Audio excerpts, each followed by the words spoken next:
দর্শক আমন্ত্রণ দীপ্ত বাণিজ্য সংবাদে আপনাদের সাথে আছে আমি নুজহাত রাহনুমা। সূচকের ওঠানামার মধ্যেই আরও একটি সপ্তাহ পার করল দেশের প্রধান পুঁজিবাজার ঢাকা স্টক এক্সচেঞ্জ। যদিও সপ্তাহ শেষে বাজারে মূলধনের পরিমাণ কমে দাঁড়ায় ৩,৩৯৬ কোটি টাকা।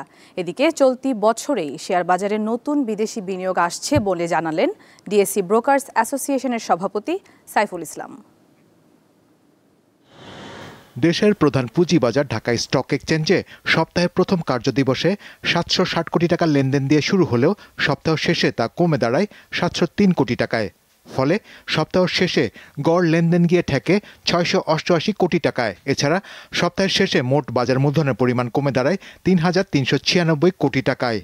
যদিও সূচকের ওঠানামার মধ্যে ঢাকা স্টক এক্সচেঞ্জ ডিএসসির এক্স সূচক সপ্তাহান্তে ৩৫ পয়েন্ট বেড়ে মোট সূচকের পরিমাণ দাঁড়ায় ৫,৩৫০ পয়েন্টে।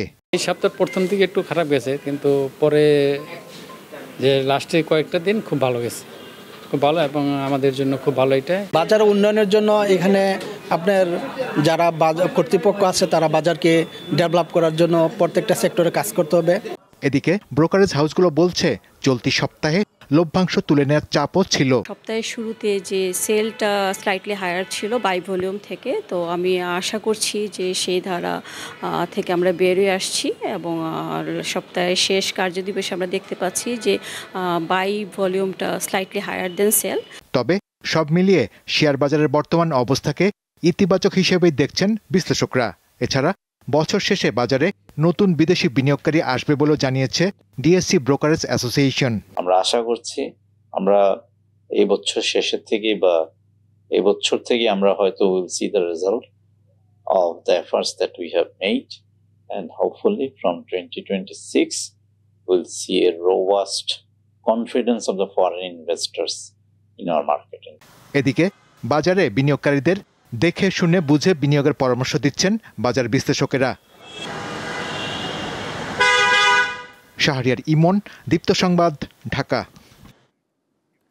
ভারত নানা রকম বিধিনিষেধ আরোপ করার পরও দেশটিতে গত জুলাই মাসে বাংলাদেশের রপ্তানি আয় বেড়েছে। তবে এক এক খাতের অবস্থা এক এক রকম।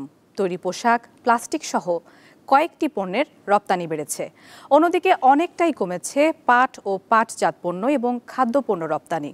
জাতীয় রাজস্ব বোর্ড এনবিআরের হিসেবে গত জুলাইয়ে ভারতে মোট ১৪ কোটি ৯৪ লাখ ডলারের পণ্য রপ্তানি করে বাংলাদেশ, যা আগের বছরের একই সময়ের চেয়ে ৪% বেশি।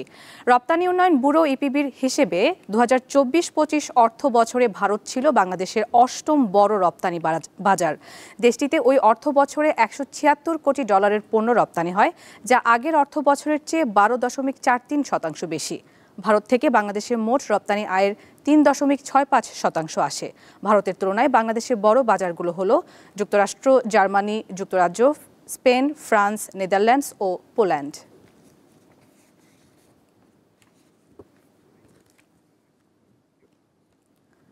এবারে জানিয়ে দিব বিভিন্ন দেশের মুদ্রার সঙ্গে বাংলাদেশের টাকার বিনিময় হার। সপ্তাহের শেষ কর্মদিবস অনুযায়ী বিভিন্ন সরকারি বেসরকারি ব্যাংক থেকে প্রাপ্ত তথ্য অনুযায়ী মার্কিন ডলারের বিক্রয় মূল্য ১২১.52 টাকা, পাউন্ড বিক্রি হচ্ছে ১৬৪.৯৭ টাকায়। এছাড়া ইউরো ১৪২.27, জাপানি yen 0.82, Australian dollar ৭৯.57, Hong Kong dollar 15.57, Singapore dollar ৯৬.26, Saudi riyal ৩২.৯৪ এবং মালয়েশিয়ার রিঙ্গিত বিক্রি হচ্ছে ২৯.৩৭ টাকায়।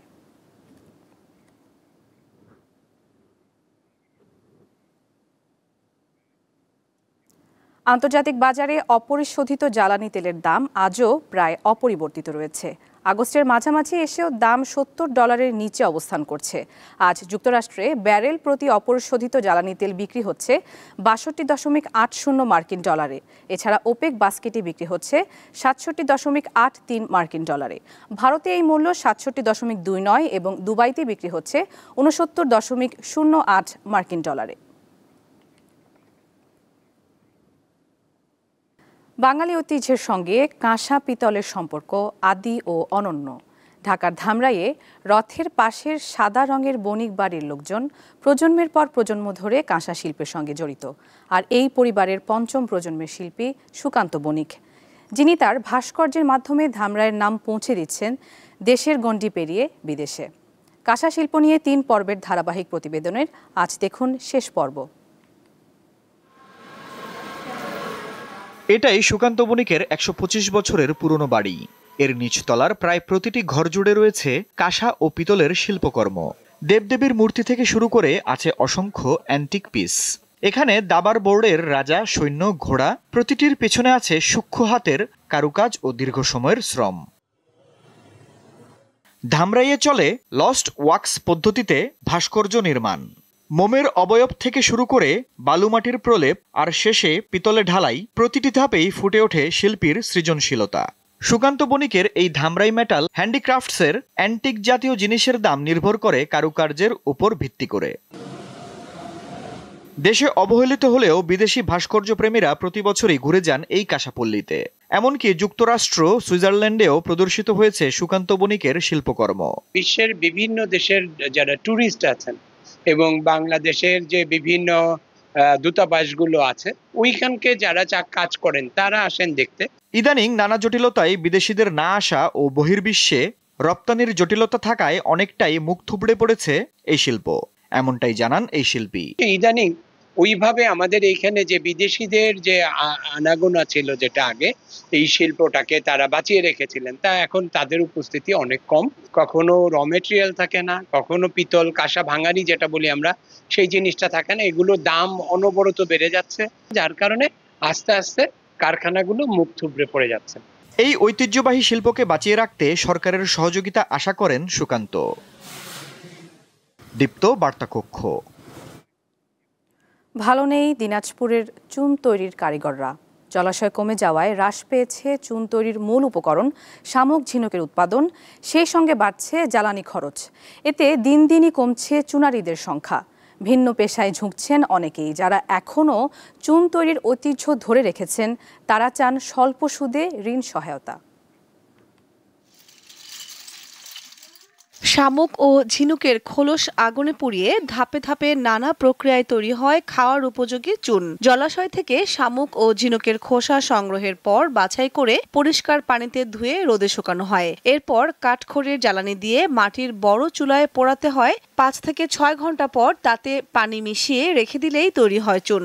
পরে নাকি বাড়ির নাকি হাউজত ভরকে দিব, দিয়ে পার দিব, পার দিতে দিতে তারপর ওই আনা করে জল দেবো আর নাড়িমো, নাড়তে নাড়তে ওইটা চুন তখন হয়ে যায়। আবার বন তারা ঢাক হইলে এগুলো থেকে আমরা ঝিনুকটা সংগ্রহ করে নিয়ে আসি। ওরা নদী থেকে কষ্ট করে মারে, ওদের কাছ থেকে আমরা কিনে নিয়ে আসি, খড়ি সংগ্রহ করি, করার পরে আমাদের ভাটা চুন তৈরি করি। আবার কালকে হাট এই মাল তৈরি করবো, কালকে নিয়ে যাবে। না করিয়া কোনো উপায় নাই, এটা আমার জাতি ব্যবসা করিবাই নাকি। জলাশয় কমে যাওয়ায় কমেছে শামুক ও ঝিনুকের উৎপাদন। তাই আগের মতো আর ব্যাপক পরিসরে চুন তৈরির কাজ করতে পারছেন না চুন তৈরির কারিগর বা চুনিয়ারা। অনেকেই ভিন্ন পেশা বেছে নিয়েছেন। দিনাজপুর সদরের চুনিয়াপাড়া গ্রামের 40টি পরিবারের মধ্যে এখন আছে মাত্র 8টি পরিবার। আমাদের এই গ্রামে আগে মনে করেন যে এই 100 বাড়ির ভিতর 50টা বাড়ি চুন পুড়তো আগে। এখন বর্তমান 6 হতে 7টা বাড়ি চুন পুড়ে। আশেপাশে বাড়ি ছিল এরাও করে না। এটা এখন ভ্যান, ইস্কে, কেউ নিচে অটো, এইভাবেই চলতেছে। তাছাড়া চুনের ব্যবসা মনে হয় বেশি দিন থাকবে না। চুন তৈরি শিল্পকে টিকিয়ে রাখতে স্বল্প সুদে ঋণ দেয়া যেতে পারে বলে মনে করেন ভিসিকের এই কর্মকর্তা। তাদের পরিদর্শন করবো, প্রজেক্টটা দেখবো এবং তারা যদি আমার সঙ্গে যোগাযোগ করে, আমি যতটুকু আমাদের সীমাবদ্ধতার মধ্যে, সরকারি নিয়মের মধ্যে আমরা তাদেরকে সহায়তা করার চেষ্টা করব। স্থানীয় বাজারে প্রতি কেজি চুন বিক্রি হয় 20 থেকে 30 টাকায়। স্থানীয় চাহিদা মিটিয়ে এই চুন যায় দেশের বিভিন্ন স্থানে। দীপ্ত, বার্তা কক্ষ। দর্শক, শেষ করছি আজকের বাণিজ্য সংবাদ।